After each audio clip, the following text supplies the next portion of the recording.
18 India पर आपका स्वागत है और मैं हूं आपके साथ शिवानी पांडे। कोरोना का खतरा लगातार तेजी से बढ़ रहा है। कोरोना के खिलाफ इस जंग में मास्क सबसे बड़ा हथियार है। न्यूज 18 सबसे अपील करता है कि मास्क जरूर पहने। न्यूज 18 ने मास्क के लिए मुहिम भी शुरू की है, #मास्क पहनो इंडिया। न्यूज 18 आप सबसे भी अपील करता है कि मास्क जरूर पहने, क्योंकि सावधानी ही सबसे बड़ा बचाव है। यूपी में ब्लॉक प्रमुख के मतदान के दौरान कई जगहों से हंगामे की खबरें आई हैं। अमरोहा, हमीरपुर, कानपुर, सिद्धार्थनगर में मतदान केंद्रों के बाहर जमकर बवाल हुआ। कानपुर में मतदान केंद्र के बाहर नारेबाजी हुई तो हमीरपुर में कई गाड़ियों में तोड़फोड़ की गई। वहीं सिद्धार्थनगर में दो पक्षों में भिड़ंत हो गई और जमकर मारपीट हुई। सुल्तानपुर और अयोध्या से भी झड़प की खबरें सामने आई हैं। हमीरपुर के सुमेरपुर ब्लॉक में मतदान केंद्र के बाहर समाजवादी पार्टी और बीजेपी के कार्यकर्ताओं के बीच बहस हो गई। वहां जमकर तोड़फोड़ की गई। मतदान केंद्र के बाहर खड़ी एक गाड़ी के शीशे तोड़ दिए गए। बवाल बढ़ने के बाद पुलिस ने भी हल्का बल प्रयोग किया और हंगामे कर रहे लोगों को वहां से खदेड़ दिया। तस्वीरें आप देख रहे हैं, उत्तर प्रदेश के ब्लॉक प्रमुख चुनाव की मतदान की तस्वीरें हैं, जहां पर किस तरह झड़प हो रही है। लाठी डंडों का प्रयोग किया जा रहा है पुलिस द्वारा। पुलिस के बल प्रयोग के बाद वहां पर हंगामा कर रहे लोगों को वहां से खदेड़ा गया। कोशिश की जा रही है कि शांतिपूर्ण तरीके से पूरी मतदान की जो प्रक्रिया है वो हो। और तस्वीरें आपके सामने हैं, यूपी के हमीरपुर से लेकर कई ऐसे जिले हैं जहां पर छिटपुट झड़प की खबरें सामने आई हैं और प्रशासन किस तरह मुस्तैदी बरते हुए है। कोशिश की जा रही है कि शांतिपूर्ण तरीके से पूरा मतदान कराया जाए। आप देख सकते हैं तस्वीरें आपकी टीवी स्क्रीन पर।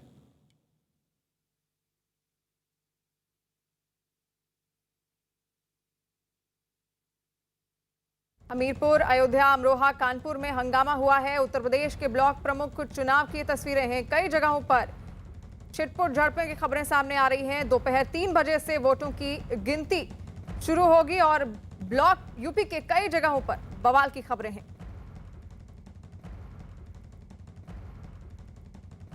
ब्लॉक प्रमुख के मतदान के दौरान अयोध्या के सुहावल ब्लॉक पर दो गुटों में झड़प हो गई। आरोप लगाया गया कि बीजेपी कार्यकर्ताओं ने दूसरे पक्ष का होने के शक में एक लड़की की पिटाई कर दी। बताया गया कि वहां चुनाव लड़ रहे निर्दलीय प्रत्याशी का समर्थक होने के शक में लड़के की पिटाई की गई। हंगामा होते देख पुलिस वहां पहुंची और बवाल कर रहे लोगों को खदेड़ा। अयोध्या से तस्वीर आप देख रहे हैं, जहां पर छिटपुट झड़प की खबर सामने आई है। उत्तर प्रदेश में ब्लॉक प्रमुख का चुनाव हो रहा है और उस दौरान अयोध्या से तस्वीर आप देख सकते हैं, जहां पर ब्लॉक प्रमुख के मतदान के दौरान अयोध्या के सुहावल ब्लॉक पर दो गुटों में झड़प हो गई और ये आरोप लगाया गया कि बीजेपी कार्यकर्ताओं ने दूसरे पक्ष का होने के शक में एक लड़के की पिटाई कर दी है। ये बताया जा रहा है कि वहां चुनाव लड़ रहे निर्दलीय प्रत्याशी का समर्थक होने के शक में लड़के की पिटाई की गई। हंगामा होते देख वहां पहुंची पुलिस ने बवाल कर रहे लोगों को वहां से खदेड़ा है।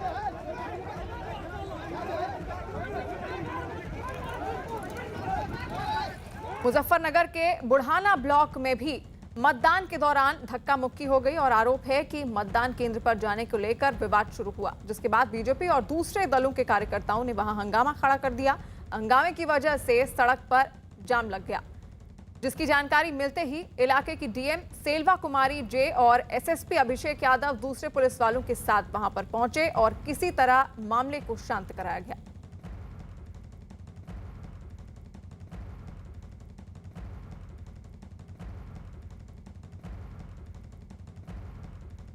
और इस खबर पर ज्यादा जानकारी के लिए हमारे संवाददाता जुड़ रहे हैं हमारे साथ। कानपुर से हमारे साथ अमित जुड़ रहे हैं, केबी शुक्ला हमारे साथ जुड़े हुए हैं अयोध्या से, और हमीरपुर से हमारे संवाददाता उमाशंकर मिश्रा हमारे साथ जुड़ रहे हैं। शुरुआत करते हुए कानपुर की क्या स्थिति है अमित, अगर मैं पूछूं वहां पर किस और प्योरीफाई और प्रोसेस करने के बाद ये जो हेरोइन थी इसको पंजाब के लिए भेजा जा रहा था। अभी जो इसको हमने जो कंसाइनमेंट हमने सीज करी है, इसको छुपाने के लिए फरीदाबाद में एक मकान किराए पे लिया गया था और मेजर सीजर जो है ये वहीं से है। हेरोइन के साथ साथ लगभग 100 kg हमारे को केमिकल्स भी मिले हैं, जो कि इसको प्रोसेसिंग और रिफाइनमेंट के लिए यूज़ किए जा रहे थे। ये नेटवर्क जो है, जो इंटरनेशनल ड्रग सिंडिकेट है, इसके चलाने वाले अफ़गानिस्तान में बैठे हैं और कुछ यूरोपियन कंट्रीज़ में बैठे हैं। इनके लिंकेजेस हमें अफ़गानिस्तान के अलावा कश्मीर और पंजाब से भी मिल रहे हैं। आपको याद होगा पूरे 2 साल पहले जुलाई 2019 में स्पेशल सेल ने ही जो उस वक्त की रिकॉर्ड मात्रा थी 330 किलो हेरोइन सीज की थी। उस ऑपरेशन को फॉलो करते हुए जो हमारे को लीड्स मिली थी, उसी के तार इस ऑपरेशन से भी किसी न किसी तरीके से जुड़े हैं। अभी हमें उम्मीद है कि इसके ऊपर भी हम जब आगे काम करेंगे तो कुछ और रिकवरीज और कुछ और अरेस्ट हम करने में कामयाब होंगे। इसको जो लोग पकड़े गए हैं, जैसे मैंने बताया 2 लोग फरीदाबाद में थे जो पंजाब के रहने वाले हैं, और एक आदमी जो है जो कश्मीर का रहने वाला है वो भी दिल्ली से पकड़ा गया है, और जो अफ़गान रेजिडेंट है वो उसको भी दिल्ली से ही पकड़ा है।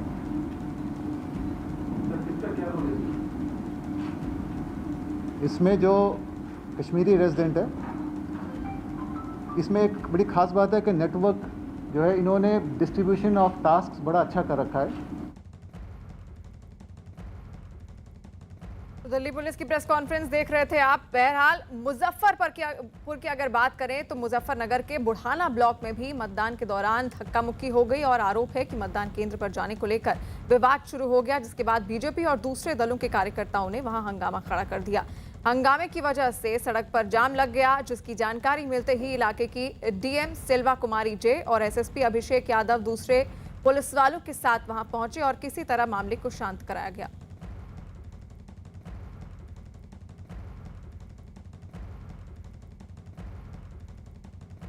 और इस खबर पर ज्यादा जानकारी के लिए हमारे संवाददाता हमारे साथ जुड़ रहे हैं। कानपुर से अमित हमारे साथ जुड़े हुए हैं, अयोध्या से केबी शुक्ला हमारे साथ जुड़े हुए हैं और उमाशंकर मिश्रा हमीरपुर से हमारे साथ लाइव जुड़े हुए हैं।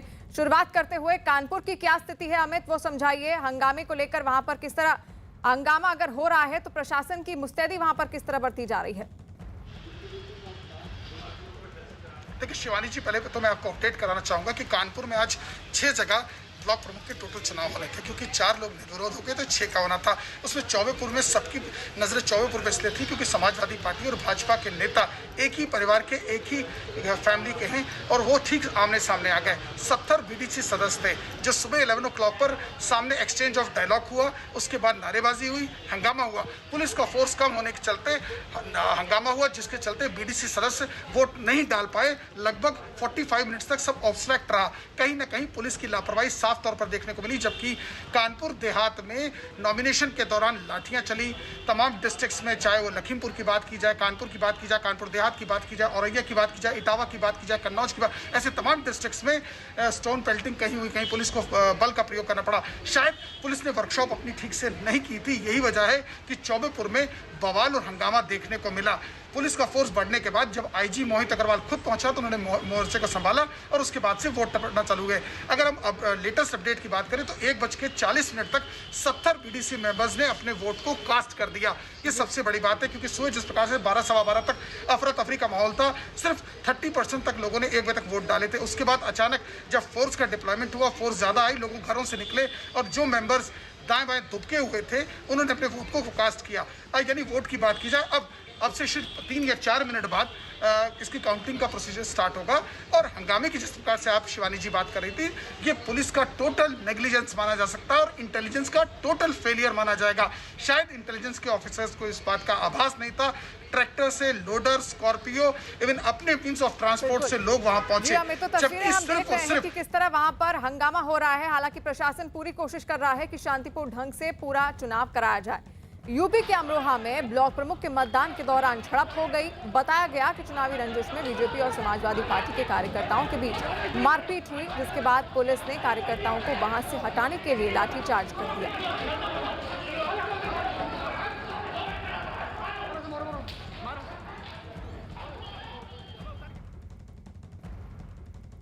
और अमरोहा से हमारे संवाददाता उमाशंकर हमारे साथ जुड़ रहे हैं। उमा, वहां पर किस तरह की तस्वीरें देखने को मिल रही हैं? हंगामा, कई जिलों से ये हंगामे की तस्वीरें हैं। अमरोहा की अगर बात की जाए तो वहां पर क्या तस्वीर है ब्लॉक प्रमुख चुनाव को लेकर?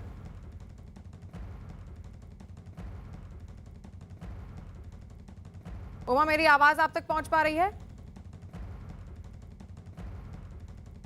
लगता है हमारी आवाज उन तक नहीं पहुंच पा रही है, लेकिन ये तस्वीरें जो आप देख रहे हैं यूपी के अमरोहा से सामने आ रही हैं, जहां पर ब्लॉक प्रमुख का चुनाव हो रहा है। उस तरह किस तरह यहां पर झड़प हुई, पुलिस को बल प्रयोग करना पड़ा।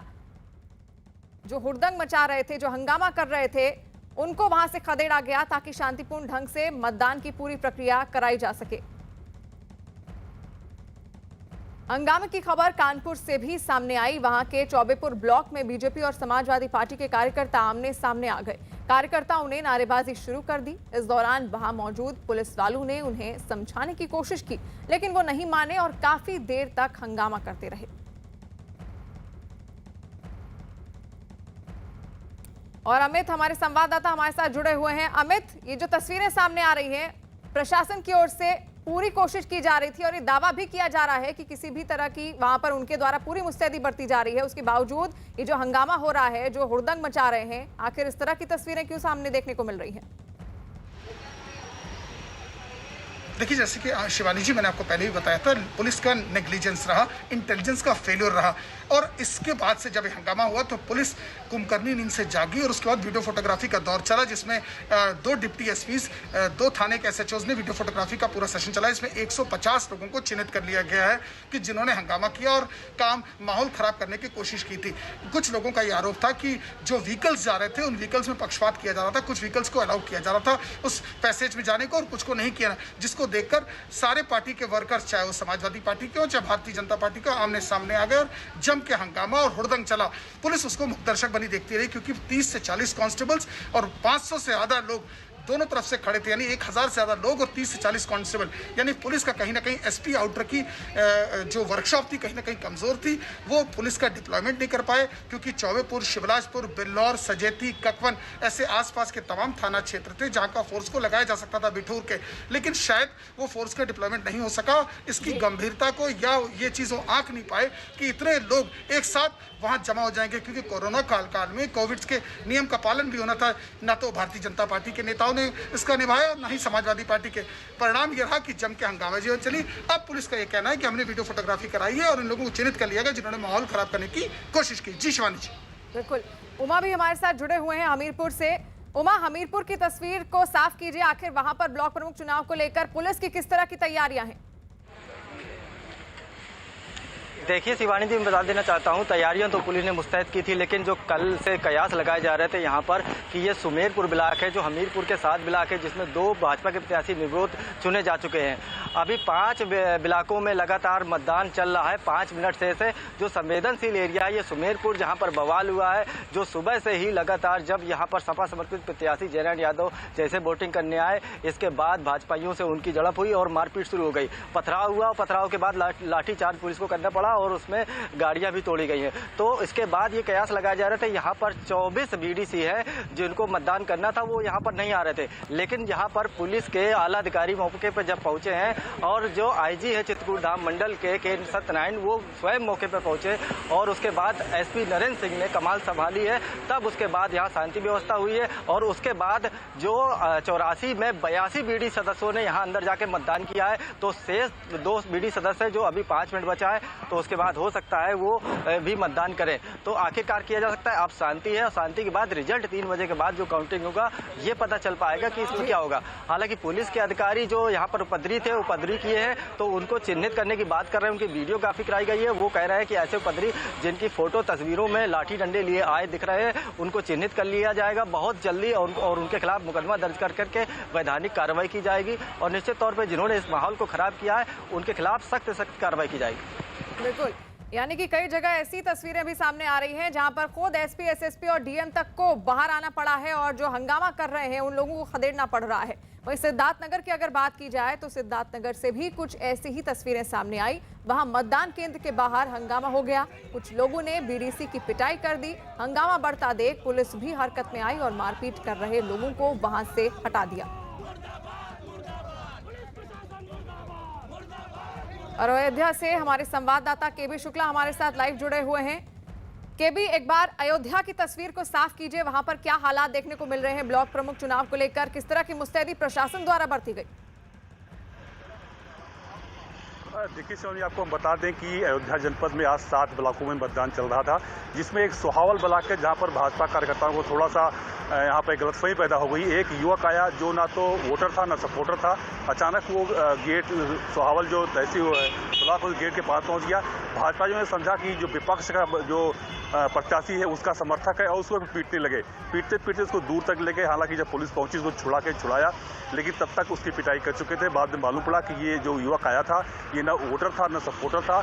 भाजपा में थोड़ी गलतफहमी पैदा हुई जिसकी पिटाई हो गई। हालांकि जो 7 ब्लॉक में चुनाव हो रहे हैं, बाकी जो 6 ब्लॉक थे वहाँ पर बिल्कुल शांतिपूर्ण मतदान संपन्न हुआ। केवल 1 ब्लॉक में झड़प हुई है, सोहावल ब्लॉक में। बाकी जो हालांकि जनपद में 11 ब्लॉक है, 4 जो है यहाँ पर निर्भर हो चुके हैं। 7 में आज शांतिपूर्ण मतदान चल रहा था, लेकिन सोहावल ब्लॉक में थोड़ी सी झड़प हुई। भाजपा को गलतफहमी का शिकार होना पड़ा। वो वोटर जो वहाँ पहुँचा वो ना वोटर था ना सपोर्टर था। इसके कारण जो है भाजपा ने उसको पीटना शुरू कर दिया। इतनी पिटाई कर दी कि उसको काफ़ी चोटें आई हैं। हालांकि पुलिस मुस्तैद थी, पुलिस ने हल्का बल प्रयोग भी किया। दोनों पार्टियों की जो कार्यकर्ता थे उनको तिरस्कृत कर दिया है। बिल्कुल, यानी कि प्रशासन कोशिश कर रहा है कि शांतिपूर्ण तरीके से पूरा ये मतदान कराया जाए, जो प्रक्रिया है उसको शांतिपूर्ण तरीके से कराया जाए। और यही वजह है कि कई जिलों में एसपी, एसएसपी और डीएम तक को बाहर आना पड़ा है और हंगामा कर रहे लोगों को खदेड़ना पड़ा है। वहीं यूपी के 75 जिलों के 825 ब्लॉक प्रमुखों में 349 निर्विरोध चुन लिए गए हैं। बीजेपी ने इनमें 334 ब्लॉक प्रमुखों पर जीत का दावा किया है, जबकि बाकी जगहों पर दूसरी पार्टियों को जीत मिली है। 825 ब्लॉक प्रमुखों में बीजेपी ने करीब 795 पदों पर अपने अधिकृत उम्मीदवार घोषित किए हैं। वहीं करीब 30 ब्लॉक प्रमुख के पदों पर उम्मीदवारी को लेकर पार्टी के नेताओं के बीच विवाद की वजह से वहां पार्टी ने अधिकृत प्रत्याशी घोषित नहीं किए। दावा है कि 795 ब्लॉक प्रमुखों में बीजेपी के 334 ब्लॉक प्रमुख निर्विरोध निर्वाचित हो गए हैं। उत्तर प्रदेश में ब्लॉक प्रमुख का चुनाव हो रहा है और यूपी में 75 जिलों के 825 ब्लॉक प्रमुखों के लिए 825 में 349 ब्लॉक प्रमुख निर्विरोध निर्वाचित कर लिए गए हैं। वहीं बीजेपी के 334 ब्लॉक प्रमुख निर्विरोध चुने जाने का दावा किया जा रहा है। दूसरी पार्टियों के 15 ब्लॉक प्रमुख निर्विरोध चुने गए हैं। यूपी में ब्लॉक प्रमुख का चुनाव हो रहा है और 75 जिलों के 825 में से 349 ब्लॉक प्रमुख। और इस वक्त की बड़ी खबर सामने आ रही है, पंचायत चुनाव के प्रत्याशियों को सुरक्षा दी गई है। जीते हारे प्रत्याशी को पुलिस घर छोड़ने जाएगी। ब्लॉक प्रमुख का चुनाव हो रहा है उत्तर प्रदेश में, उसको लेकर बड़ी अपडेट सामने आ रही है, जहां पर प्रत्याशियों को सुरक्षा दी जा रही है। उनको घर छोड़ने से लेकर बाहर जाने तक जीते हारे सभी प्रत्याशियों को पुलिस द्वारा छोड़ने की सुरक्षा दी गई है। पंचायत चुनाव के प्रत्याशियों को सुरक्षा दी गई है। उत्तर प्रदेश से ये बड़ी खबर, ब्लॉक प्रमुख चुनाव को लेकर जीते हारे प्रत्याशियों को पुलिस घर छोड़ने जाएगी। हिंसा की घटनाओं पर सीएम योगी का ये निर्देश है। कई जगह से लगातार हिंसा की खबरें सामने आ रही थी, हंगामा भी हो रहा था और तस्वीरें हम आप तक लगातार पहुंचा रहे हैं। और अजीत हमारे संवाददाता हमारे साथ जुड़ रहे हैं। अजीत, जिस तरह लगातार हंगामा हो रहा है और अब ये बड़ा कदम उठाया गया है, सुरक्षा प्रदान की गई है, चाहे कोई प्रत्याशी हारा हो या फिर जीता हो। देखिए, बिल्कुल मुख्यमंत्री ने कल बैठक ली थी और सख्ती की थी कि चुनाव पारदर्शी तरीके से होना चाहिए। कहीं हिंसा होगी तो अधिकारियों की जिम्मेदारी तय की जाएगी, डीएम और एसपी नपेंगे। जिसके बाद आज ये फैसला लिया गया कि जीता प्रत्याशी हो या हारा प्रत्याशी, उसे पुलिस घर तक छोड़कर आएगी। यानी कोई विवाद ना हो, कोई हिंसा ना हो, क्योंकि चुनाव जीत और हार के बाद भी दो पक्ष आपस में भिड़ जाते हैं। कई जगह हिंसक घटनाएं देखने को सामने मिलती है। तो आज भी अमरोहा में थोड़ी देर पहले घटना वही पथराव हुआ। तो इन सबको लेकर सरकार बहुत सावधान है और एडीजी येलो और एसीएस होम की तरफ से सभी डीएम एसपी से बात की गई है और कहा गया है कि चुनाव जैसे ही मतगणना खत्म होगी, मतगणना खत्म होने के बाद पुलिस सुरक्षा में जीते हुए और हारे हुए दोनों प्रत्याशियों को उनके घर तक पुलिस छोड़कर आएगी। बिल्कुल। और अजीत, ये भी बताइए कि आखिर किन किन प्रत्याशियों को सुरक्षा दी जाएगी, क्या उसके भी कोई मापदंड है? देखिए, बिल्कुल जहां जो चुनाव हो रहा है, जैसे कहीं 2 प्रत्याशी हैं, 3 प्रत्याशी हैं, अगर 2 प्रत्याशी हैं तो एक जीतेगा एक हारेगा।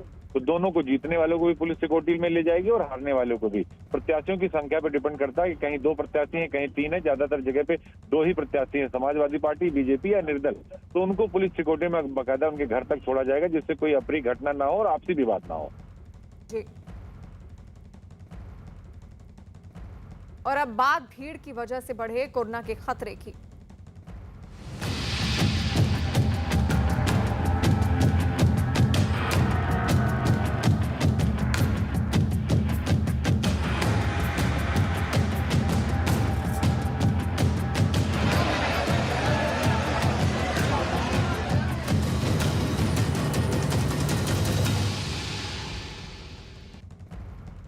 कोरोना की तीसरी लहर को लेकर लगातार चेतावनी दी जा रही है, लेकिन देश के अलग अलग हिस्सों से आने वाली तस्वीरों को देखें तो ऐसा लगता है मानो लोग ही तीसरी लहर को दावत दे रहे हैं। बाजारों में बगैर मास्क लगाए लोगों का हुजूम और पहाड़ों पर पर्यटकों की भारी भीड़ कोरोना की तीसरी लहर के दरवाजे खोलती दिख रही है। दिल्ली, मुंबई, प्रयागराज, आगरा, बस्ती हो या फिर बंगलुरु, जगहें भले ही अलग अलग हैं, लेकिन डराती भीड़ की तस्वीरें एक जैसी। भीड़ के ऐसे हालात पर पीएम मोदी भी चिंता जता चुके हैं, लेकिन लोग मानो सुनने को तैयार ही नहीं है।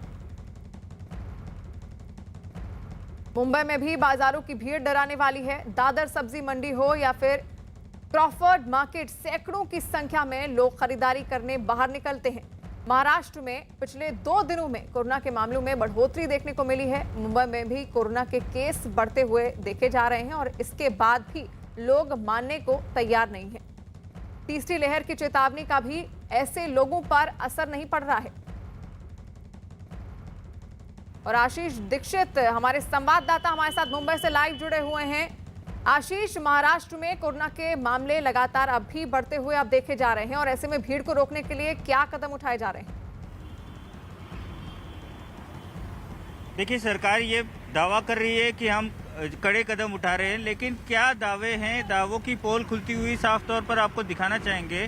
सुबह दादर की सब्जी मंडी में हम इस समय खड़े हैं। सुबह जब हम यहाँ पर आए थे तब काफ़ी ज़्यादा यहाँ पर भीड़ थी, जिसके बाद न्यूज़ 18 इंडिया पर खबर दिखाने के बाद बीएमसी की टीम यहाँ पर पहुँची। कुछ लोगों के चालान काटे गए, उसके बाद इन सबको, ये जो ठेले वाले हैं, इन सबको हटा दिया गया। लेकिन फिर एक बार दोपहर में जब हम यहाँ पहुँचे तो फिर एक बार आप देख सकते हैं कि यहाँ पर दुकानें खुल चुकी हैं। हालांकि जो खरीदार हैं वो ज़्यादा नहीं है, भीड़ अभी फ़िलहाल उतनी ज़्यादा नहीं है जितनी सुबह थी, लेकिन लोग जो हैं कितने बेफिक्र हैं और कितने लापरवाह हैं ये साफ तौर पर हम देख सकते हैं। और इन्हें कंट्रोल करने के लिए या ऐसे लोगों पर नियंत्रण पाने के लिए प्रशासन की ओर से कोई भी अधिकारी जो है वो यहाँ पर स्पॉट पर मौजूद नहीं है। शिवानी, बिल्कुल, दादर सब्जी मंडी की तस्वीरें आप देख रहे हैं अपनी टीवी स्क्रीन पर, जहां पर लगातार लोग लापरवाही बरते हुए हैं। हालांकि हम आपसे ये अपील करते हैं कि बिल्कुल भी लापरवाही ना बरतें। कोरोना के आसपास ही है और आपकी एक लापरवाही का वो इंतजार कर रहा है।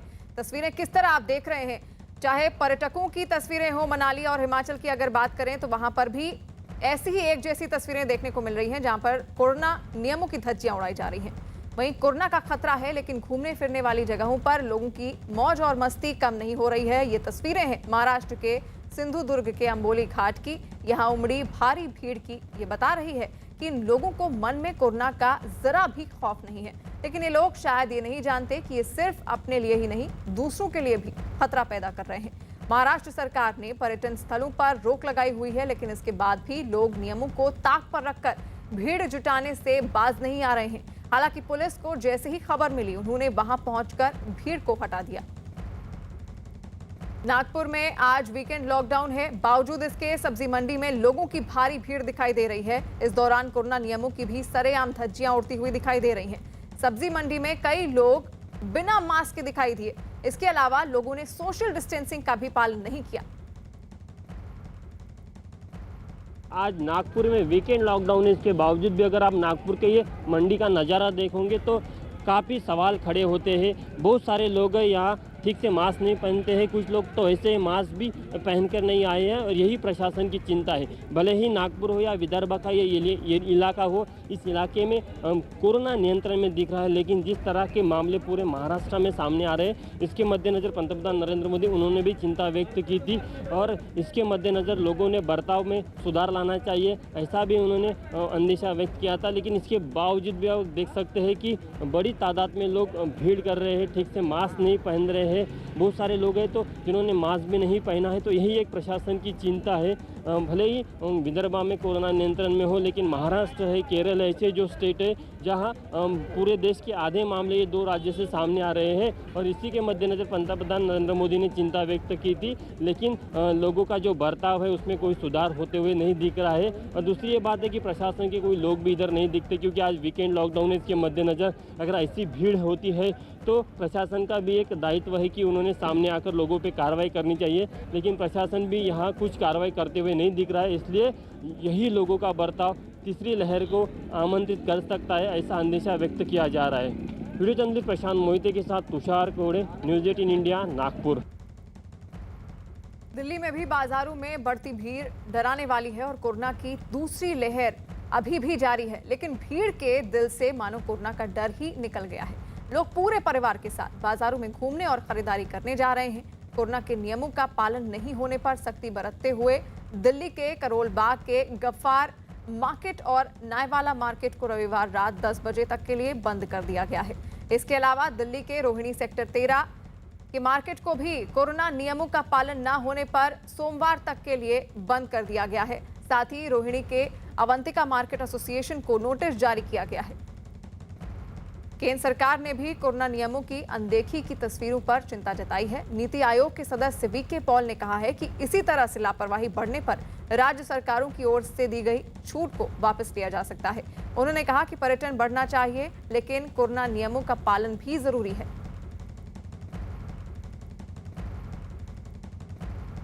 कि ये इस तरह का माहौल पैदा नहीं होना चाहिए, नहीं करना चाहिए। वो टाइम अभी आया नहीं है जब ये हम सब कुछ कर सकते हैं। जब आएगा तो सब कुछ ही आएगा वापस, लेकिन तब तक हम अगर प्रिकॉशन नहीं लेंगे, हाँ, इस तरह से हम ऐसा व्यवहार करेंगे तो हम सिर्फ वायरस को ही मौका देंगे और वायरस हमारे पे हावी होगा। बहुत बहुत मुश्किल से इस सिचुएशन में पहुंचे हैं कि केसेस डिक्लाइन पे हैं। थोड़े ही ज़िलों में सिचुएशन ख़राब है, यह हम मानते हैं, लेकिन ये सब कुछ हमसे छिन सकता है क्योंकि अभी भी हमने पूरी तरह से वायरस के ऊपर काबू नहीं पाया है। और आशीष दीक्षित हमारे संवाददाता मुंबई से हमारे साथ लाइव जुड़े हुए हैं। आशीष, लगातार मुंबई में अब भी आंकड़े अब बढ़ते हुए दिखाई दे रहे हैं, इसको लेकर और लोगों की लापरवाही हम देख रहे हैं, तस्वीरें हमारे सामने हैं, किस तरह हुजूम उमड़ा पड़ा हुआ है, चाहे मार्केट को लेकर या सब्जी मंडियों में। ऐसी आखिर लापरवाही क्यों बढ़ती जा रही है लोगों द्वारा? साफ तौर पर लोगों के द्वारा ये जो लापरवाही बढ़ती जा रही है, इसी को लेकर मुंबई के जो आंकड़े हैं वो लगातार बढ़ते जा रहे हैं। जहां कुछ दिनों पहले तक केवल 400 मामले दर्ज होते थे, वहीं पिछले 2-3 दिन से 500 के ऊपर, और कल की बात कहें तो 600 नए मामले दर्ज किए गए थे केवल मुंबई शहर में, और 13 लोगों की मौत हुई थी। बावजूद इसके लोग लापरवाही बरत रहे हैं। जब यहाँ के दुकानदारों से हमने बात करने की कोशिश की तो दुकानदार हमें कह रहे हैं, हमारे सामने हंगामा खड़ा कर रहे हैं कि आखिर अगर रास्तों पर आकर सब्जियां ना बेचे तो घर कैसे चलाए। एक आर्थिक जो दुविधा है वो लोग बता रहे हैं, लेकिन लोग कहीं ना कहीं इस चीज़ को नज़रअंदाज कर रहे हैं कि उनकी वजह से ना खुद को लेकिन दूसरों को भी कोरोना जैसी महामारी का सामना करना पड़ सकता है। बिल्कुल, लोग बिल्कुल बेपरवाह हो चुके हैं और तस्वीरें लगातार हमारे सामने आ रही हैं कि किस तरह लोगों द्वारा लापरवाही लगातार बढ़ती जा रही है। और महाराष्ट्र में अगर कोरोना के आंकड़ों की बात की जाए तो कोरोना के आंकड़े एक बार फिर से बढ़ना शुरू हो गए हैं। उत्तर प्रदेश के प्रयागराज में भी लोग कोरोना नियमों का पालन करते नजर नहीं आ रहे हैं। प्रयागराज में बाजार पहुंचे लोगों के चेहरे से मास्क नदारद दिखे। इतना ही नहीं, कोरोना के खतरे से बेपरवाह लोग सोशल डिस्टेंसिंग का पालन करते हुए भी दिखाई नहीं दिए। कोरोना की सेकेंड वेव पर योगी सरकार ने काबू पा लिया है, लेकिन कोरोना को लेकर संगम नगरी प्रयागराज की अगर बात करें तो यहाँ पर लगातार लापरवाही बरती जा रही है। और इस वक्त हम मौजूद हैं चौक इलाके में। आप देख सकते हैं ये चौक का लोकनाथ इलाका है। यहाँ पर तमाम सब्जी की दुकानें हैं, तमाम जो है दूसरी दुकानें हैं, और यहाँ पर कोरोना को लेकर किस तरह से लोग लापरवाही बरत रहे हैं आप देख सकते हैं कि ये दुकानदार हैं, इन्होंने मास्क नहीं पहना है। तमाम और भी जो लोग हैं वो भी मास्क नहीं पहन रहे हैं और कोरोना को लेकर लापरवाही है। तमाम लोग ऐसे हैं जो मार्केट में चल रहे हैं, मास्क उन्होंने लगाया है, लेकिन उनका मास्क जो है वो नीचे रहता है और वो जो है प्रॉपर उसका पालन नहीं करते हैं। तो इस तरह की लापरवाही यहाँ पर देखी जा रही है। और तमाम लोग जो आ रहे हैं, सुबह का वक्त है लेकिन यहाँ पर भीड़ भाड़ भी बेहद ज़्यादा देखी जा रही है। मैदानी इलाकों में गर्मी है तो लोग पहाड़ी इलाकों की तरफ रुख कर रहे हैं ताकि गर्मी से निजात पा सकें, लेकिन ऐसा करने में लोग कोरोना को भूल जाते हैं और पहाड़ों पर दिख रही भीड़ साफ इशारा कर रही है कि जानकारों की तीसरी लहर की चेतावनी बेवजह नहीं है। मनाली, नैनीताल, धर्मशाला, पहलगाम से आई भीड़ की तस्वीरें दहशत भर देने वाली हैं। लोग बिना मास्क के सैकड़ों की संख्या में इन शहरों में घूम रहे हैं। साफ है, ऐसी भीड़ कोरोना की तीसरी लहर को बुलावा दे तो हैरानी नहीं होगी। उत्तराखंड के धनौल्टी में पर्यटकों की भारी भीड़ जुट गई और कोरोना की तीसरी लहर की आशंका के बीच धनौल्टी में जुटी इस भीड़ ने वहां के रहने वाले लोगों को भी डरा दिया है। बताया गया है कि पिछले एक हफ्ते से धनौल्टी में इसी तरह पर्यटकों की भीड़ जमा है। हालांकि पुलिस लगातार चेकिंग कर रही है और लोगों से नियमों के पालन की अपील भी कर रही है। उत्तराखंड के जो पर्यटक स्थल है यहाँ पर कुछ बड़ी मात्रा में जो है पर्यटक आए हैं। तो अभी जो ये वीकेंड आ रहा है तो उसमें हमने जो है सब जगह प्रचार प्रसार करके बता दिया कि जो भी उत्तराखंड की जो गाइडलाइन है शासन की कोविड की उसको पूरा पालन किया जाएगा। तो जो RT-PCR करा के टेस्ट रिपोर्ट लानी है वो बॉर्डर पे चेक किया जाएगा। बॉर्डर पे जो है वो सख्ती होगी और बिना अगर कोई RT-PCR के आता तो उनको वापस भिजवाया जाएगा। नैनीताल में बढ़ती भीड़ और कोरोना नियमों के उल्लंघन पर प्रशासन ने सख्ती बरतनी शुरू कर दी है। अब नैनीताल जाने के लिए स्मार्ट सिटी पोर्टल में रजिस्ट्रेशन और कोविड नेगेटिव रिपोर्ट को जरूरी कर दिया गया है। नियमों का पालन नहीं करने वाली गाड़ियों को शहर में एंट्री नहीं दी जाएगी। आदेश के मुताबिक होटल में बुकिंग का स्लिप होनी भी जरूरी होगी और प्रशासन के मुताबिक नियमों का उल्लंघन करने पर आपदा प्रबंधन एक्ट समेत दूसरी धाराओं में केस दर्ज किया जाएगा। हिमाचल प्रदेश के मनाली में लोगों की भीड़ उमड़ने के बाद प्रशासन ने सख्ती बरतनी शुरू कर दी है। पर्यटकों की भीड़ को देखते हुए जवानों की संख्या बढ़ा दी गई है। जो लोग कोरोना नियमों की अनदेखी कर रहे हैं उनका चालान काटा जा रहा है, जिसके बाद लोग मास्क पहने नजर आए। हाल में कुछ तस्वीरें वायरल हुई थी जिसमें लोग कोरोना नियमों की अनदेखी कर रहे थे और मास्क भी नहीं पहन रहे थे, जबकि कोरोना का खतरा अब तक टला नहीं है और ऐसे में प्रशासन ने सख्ती बरतनी शुरू कर दी है।